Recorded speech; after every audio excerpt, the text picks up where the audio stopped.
मैं कोई व्यक्ति नहीं हूं, मैं एक विचार हूं। मैं वो अग्निशिखा हूं जो एक डॉक्टर के हृदय से प्रज्वलित हुई और जिसने अनगिनत जीवनों में तेज, अनुशासन और राष्ट्रभक्ति का दीप जला दिया। मेरा जन्म हुआ नागपुर की उस पावन भूमि पर जब देश पराधीन था और मनुष्य अपने गौरव को भूल रहा था। तब एक युवक केशव बलिराम हेडगेवार ने अपने भीतर उठ रहे प्रश्नों से जूझकर एक उत्तर खोजा। वो उत्तर था मैं, राष्ट्रीय स्वयंसेवक संघ। 27 सितंबर 2025 को मैंने 100 वर्ष पूर्ण किए, किंतु मेरा 100 वर्षों का सफर आसान नहीं था। कई मुश्किलें आई और आरोप भी लगे, किंतु मेरे निर्माता ने न युद्ध मांगा, न पद, न प्रसिद्धि। उन्होंने मांगा केवल चरित्रवान, अनुशासित, राष्ट्रनिष्ठ मानव।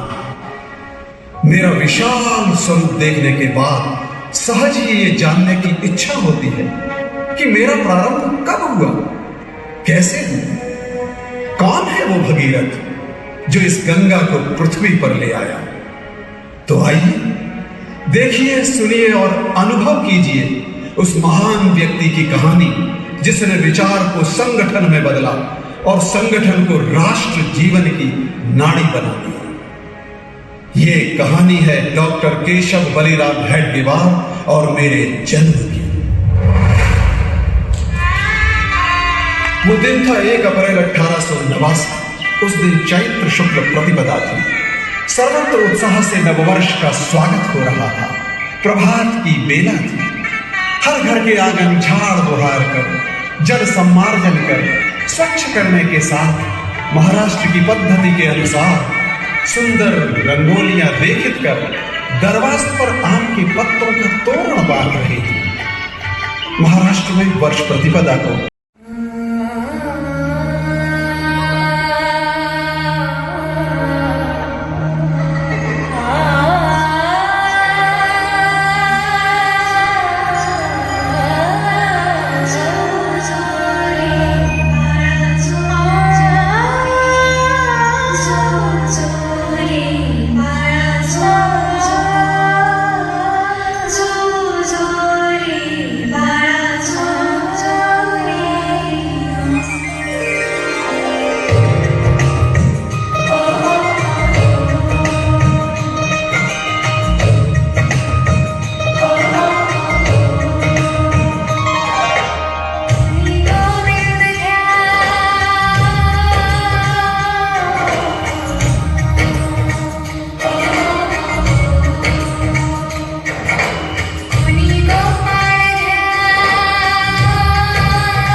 बच्चे का नाम क्या रखा है ये तो बताइए बुआ जी। नाम क्या? नाम केशव। नाम केशव। चिरंजीव केशव कुमार, ये नन्हा हेडगेवार। चिरंजीव केशव कुमार, ये नन्हा हेडगेवार।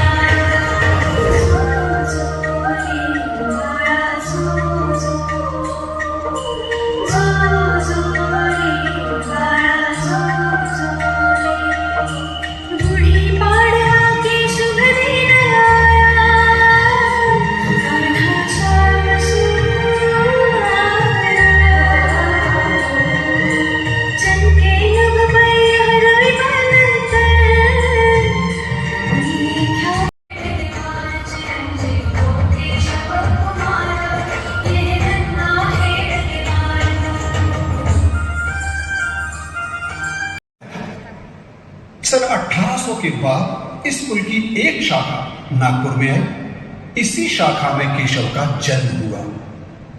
केशव के पिता का नाम बलिराम और माता का नाम रेवती था। केशव के 2 भाई और 3 बहनें थीं।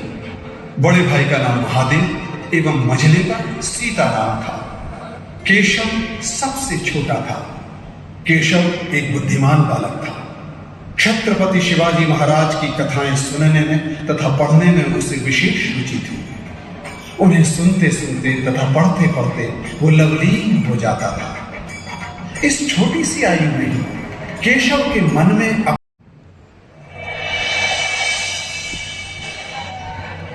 बच्चों, आज हमारी महारानी के राज्यकाल के 60 वर्ष पूरे हुए हैं। इसी उपलक्ष्य में आप सभी विद्यार्थियों को मिठाई बांटी जा रही है और पूरे भारत में उत्सव मनाया जा रहा है। केशव, मिठाई तो बहुत स्वादिष्ट है। ये मिठाई स्वादिष्ट नहीं, विष है।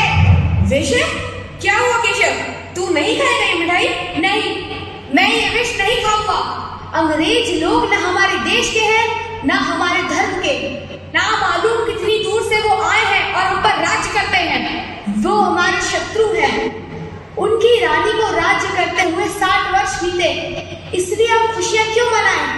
हम मिठाइयां क्यों खाएं? छी! इस मिठाई को खाने का अर्थ है अंग्रेजी राज्य को मान्यता देना और हमारी गुलामी का आनंद मनाना।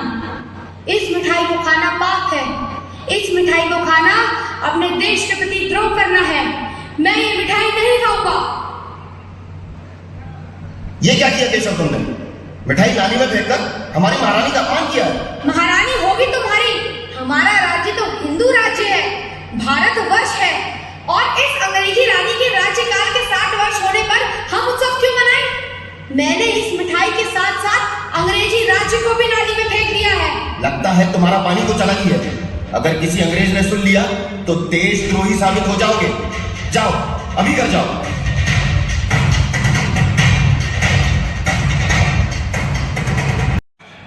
अरे भाई महादेव, महीने भर की कसरत आज ही कर लोगे क्या?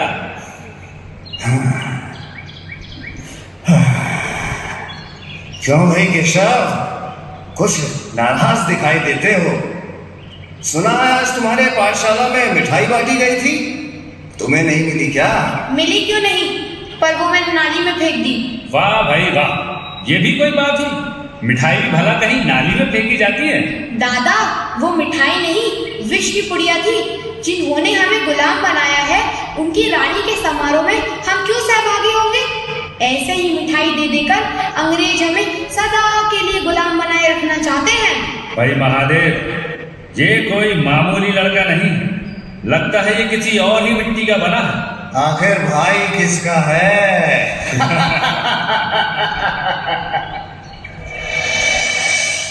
सर्वत्र प्लेग का प्रकोप हुआ। दोनों ही प्लेग के शिकार हुए और एक ही दिन पर लोग सिधारे। उस समय केशव की आयु केवल 12 वर्ष की थी। जैसे जैसे समय बीतता गया, बाल केशव के मन अंग्रेजों का झंडा यूनियन जैक क्यों है? वहाँ तो हमारा भगवा ध्वज ही होना चाहिए। ये अंग्रेजों का झंडा हमें वहाँ से उखाड़ फेंकना चाहिए। तुम लोगों का क्या विचार है मित्रों? हाँ केशव, इसी प्रकार हमें यह सीताबर्डी किला जीतना चाहिए और यहाँ हमारा भगवा ध्वज लहराना चाहिए। किसी प्रकार यदि हम भीतर पहुँच जाएं, तो वहाँ के अंग्रेज सैनिकों को मारकर या भगाकर हम किला जीत सकते हैं। परंतु केशव, हम वहाँ पहुँचेंगे कैसे? क्यों ना हम सुरंग खोदें, जमीन के भीतर ही भीतर किले में पहुँचने का मार्ग तैयार किया जाए। पर हम सुरंग खोदेंगे कहाँ से? मेरा तात्पर्य है कौन से स्थान से? मेरे पास एक जगह है। कहाँ पर? वजय गुरुजी का मकान। वजय गुरुजी के घर के लोग बाहर गांव गए हुए हैं। जब वजय गुरुजी पाठशाला जाएंगे, और ब्रिटिश साम्राज्य के विरुद्ध चल रही स्वाधीनता की मशाल को शतकुड़त कर देगा। अंग्रेजों ने सन 1905 में बंगाल प्रांत के 2 भाग करने का निश्चय किया। बंगाल प्रांत के नेताओं ने इसके विरुद्ध आम जनता को जागृत किया। उसी समय बंकिम बाबू का वंदे मातरम गीत राष्ट्रगीत बन गया।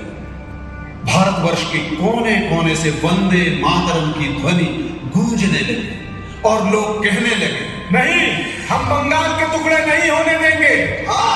हम बंगाल के टुकड़े नहीं होने देंगे। हम बंगाल के टुकड़े नहीं होने देंगे।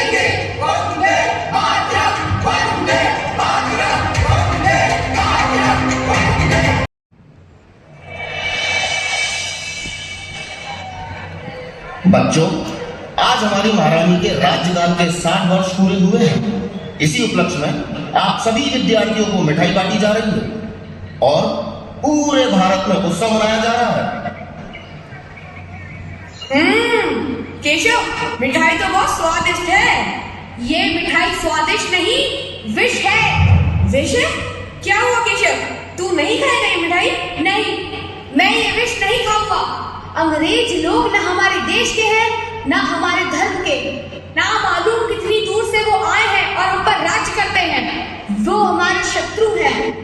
उनकी रानी को राज्य करते हुए 60 वर्ष बीते, इसलिए हम खुशियां क्यों मनाएं? हम मिठाइयाँ क्यों खाएं? छी! इस मिठाई को खाने का अर्थ है अंग्रेजी राज्य को मान्यता देना और हमारी गुलामी का आनंद मनाना। इस मिठाई को खाना पाप है। इस मिठाई को खाना अपने देश के प्रति द्रोह करना है। मैं ये मिठाई नहीं खाऊंगा। ये क्या किया केशव तुमने? मिठाई नाली में फेंककर हमारी महारानी का अपमान किया है। महारानी होगी तुम्हारी। हमारा राज्य तो हिंदू राज्य है, भारतवर्ष है, और इस अंग्रेजी रानी के राज्यकाल के 60 वर्ष होने पर हम उत्सव क्यों मनाएं? मैंने इस मिठाई के साथ साथ अंग्रेजी राज्य को भी नाली में फेंक दिया है। लगता है तुम्हारा पानी को चला ही है। अगर किसी अंग्रेज ने सुन लिया तो देशद्रोही साबित हो जाओगे। जाओ, अभी घर जाओ।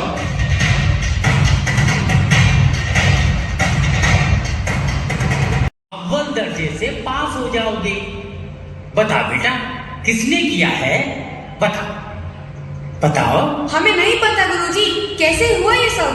जो विद्यार्थी सच बताएगा उसे इनाम दिया जाएगा, और यदि नहीं बताओगे तो सभी को सख्त सजा के तहत 100 बेद मारी जाएगी और विद्यालय से निष्कासित कर दिए जाओगे। बोलो बच्चों। गुरुजी, हम सच बोल रहे हैं। हमें नहीं पता ये कैसे को दांव पर लगाकर अपना देश स्वतंत्र करूंगा। मैं अपने प्राणों को दांव पर लगाकर अपना देश स्वतंत्र करूंगा। गुप्त योजना। देखो हैदराबाद, तुम्हारे लिए स्वर्ण अवसर प्राप्त हुआ है। का संकट खड़ा हो गया। अनेक क्रांतिकारी देशभक्तों ने सोचा कि ब्रिटिश साम्राज्य पर गहरा संकट भारत को स्वतंत्र करवाने का एक स्वर्णिम अवसर है। बंगाल में योजनाएं बनी। भारत माता की जय, भारत माता की जय, वंदे मातरम, वंदे मातरम। आपके भाषणों के आधार पर आपके ऊपर राजद्रोह की मुकदमा लगाया गया है। क्या आपने देश विरोधी भाषण दिया था? महोदय, मेरे जिन भाषणों का वृत्त न्यायालय के सामने पेश किया गया है वो पूर्णतः गलत और विकृत है।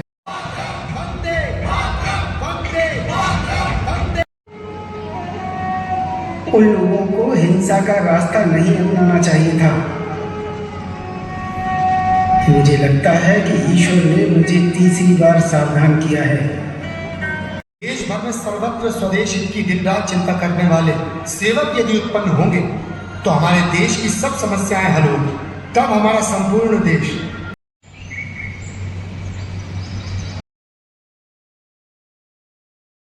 केवल एक मत। जरीपटका मंडल को मिले हैं 5 मत और राष्ट्रीय स्वयंसेवक संघ को मिले हैं 20 मत। तो बंधुओं, आप सभी को बधाई और शुभकामनाएं। आज से ये संगठन राष्ट्रीय स्वयंसेवक संघ कहलाएगा। ये केवल नाम नहीं है, ये राष्ट्र के जागरण का मंत्र है। इसी तरह मतदान। देखो, ये गाय को कहाँ ले जा रहे हो तुम लोग? बाजार ले जा रहे हैं। थोड़ी देर बाद इसे वही बाजार में काटेंगे और इसका मांस बेचकर पैसा कमाएंगे। कहा गाय काटोगे? ये कैसी बात हुई? ये तो हिंसा है। अरे ये तो हमारा रोज का काम है बाबूजी, इसमें क्या नई बात है? ठीक है, बताओ कितने में खरीदा इसे? पूरे 12 रुपए में खरीदा है। मैं तुम्हें 12 रुपए देता हूँ, ये गाय मुझे दे दो। नहीं बाबूजी, 12 रुपए में तो हम नहीं देंगे ये गाय। इसका मांस बेचकर हम 25-30 रुपए तो कमा ही लेंगे। ठीक है, ठीक है, मैं तुम्हें 30 रुपए देता हूँ, बस ये गाय मुझे दे दो। नहीं नहीं, हमें नहीं बेचना, जाओ यहाँ से। अगर तुम लोग इस गाय को काटोगे तो मुझे भी काटना पड़ेगा। ठहरो, सम्मानी व्यक्ति से इस तरह बात करते हैं? रहने दीजिए डॉक्टर जी, आप यहाँ सत्याग्रह के लिए आए हैं, कहाँ फालतू झगड़ों में पड़ना, ये तो इनका रोज का काम है। कहाँ इन छोटे मुद्दों में पड़े हैं आप? ये झगड़ा नहीं, धर्म और करुणा की परीक्षा है, और आपके लिए हो गया ये छोटा मुद्दा। मेरे लिए तो सत्याग्रह और गौ माता दोनों ही बराबर के मुद्दे हैं, दोनों ही पवित्र कार्य हैं। क्या हो रहा है यहाँ पर? क्यों इतनी भीड़ जमा रखी है? भाई साहब देखिए ना, मैं इन लोगों को इस गाय के 30 रुपए देने के लिए तैयार हूँ, पर ये लोग गाय को काटने पर उतारू हैं। क्यों, ज्यादा गर्मी चढ़ गई है तुम लोगों को? अभी इनके साथ समझौता नहीं किया तो तुम दोनों को गिरफ्तार करके थाने ले जाऊंगा। क्या थाने? ठीक है साहब, ठीक है, हम 30 रुपए में ये गाय देने को तैयार हैं। बाबूजी, ये लीजिए गाय।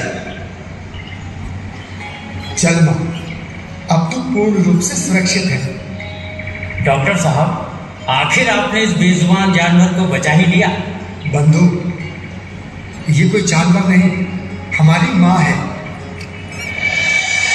उस दिन उस नदी के किनारे no direct fight, we will cut the route silent. अब हम चलते हैं, ध्यान रखिए। अब्बा जी जल्दी चलिए।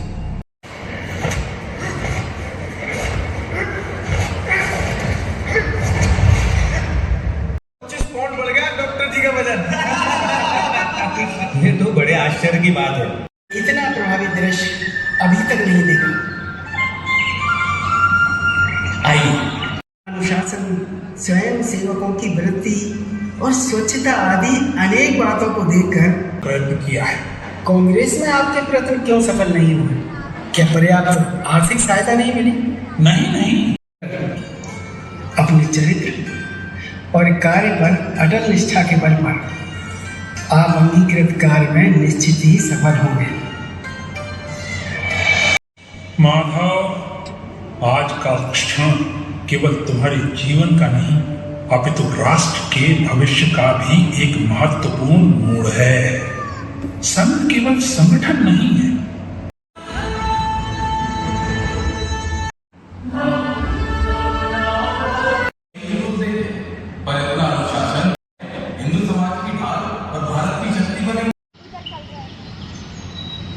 संघ रक्षक, संघ सम्य,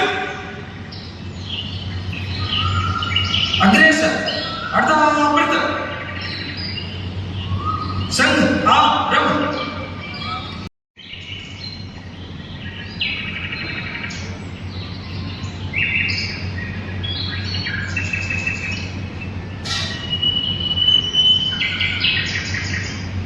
ध्वजा प्रणाम में 2 3। नमस्ते सदा वत्सल मातृभूमि।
और डॉक्टर दादा कैसा है तू? बंगाली बाबू देख नहीं रहे हो दादा, आपको इस दोषा में क्या होगा अब हमारा पथ को प्रदर्शन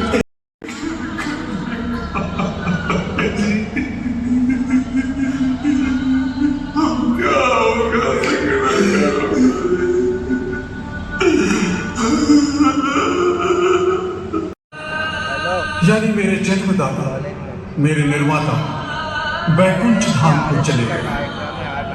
हजारों स्वयं सेवकों के जीवन के आदर्श चले गए। हजारों का प्रेम और छाया छत्र चला गया। हजारों कार्यकर्ताओं का प्रेरणा स्थान चला गया।